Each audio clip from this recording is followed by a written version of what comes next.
तर मित्रांनो उन्हामध्ये बसले बरं का जाशीक म्हणलं चला थोडं उन्हात बसावं कारण की ना सर्दीमुळं असं डोकं ठणकायला मावलं. तुम्हाला काय सांगू लय इकडं घातली आहे बघा भाजी वाळू घातली बघू शकता तुम्ही. 2 किलो भाजी आणली होती हरभऱ्याची दाजीना. तर त्याच्यातली अर्धा किलो मी काय केली माहिती आहे का वरठली होती पत्रावर वाळू घालत. कबुतरांनी ती पाडून टाकली खाली.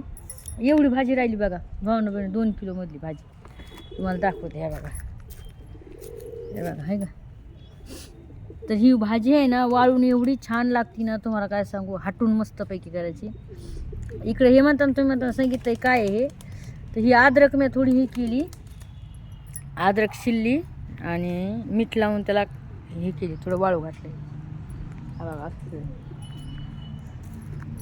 मीठ का लावून हे केलं अद्रकीला. सर्दीमुळं कसं माहिती आहे का असं नळ तर तर तर तर करते ना मग कसं माहिती आहे त्या अद्रकीचा तुकडा आहे ना तोंडात धरायचा तर थोडं नळड्यामध्ये आहे ना थोडं बरं वाटते म्हणून अद्रक वाळू घातली तिथं.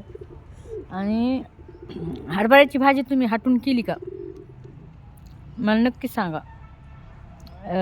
हरभऱ्याची भाजी ही बेसन थोडं लावून सई ना लय भारी होती. लसणाची फोडणी द्यायची तिला लय मस्त होती खायला चवदार लागते. कच्ची तुम्ही मटण खिम्यामध्ये पण करू शकता खूप छान लागते. मला चला तुम्हाला दाखवा व्हिडिओ. बसले खूप थंडी वाजते डोकं एवढं दुखायले लय डोकं दुखायले आज जाम डोकं दुखायले.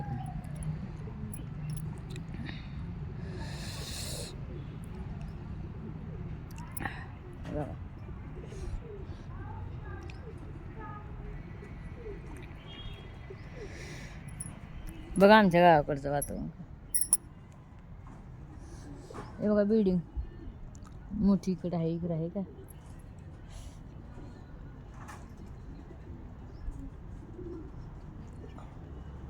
असं बाहेर काही वाळू घालायचं लाग नाही कारण की वरून ते धूळ वरून काही पण फेकतात ना ते फरश्या बिरश्या काही पण तर ते सरी धूळ उडते इकडं त्याच्यामुळे नाही ठेवते. पण आज नाही टाकलं त्याने काही त्याच्यामुळे मी ठुलं बाहेर भाजी.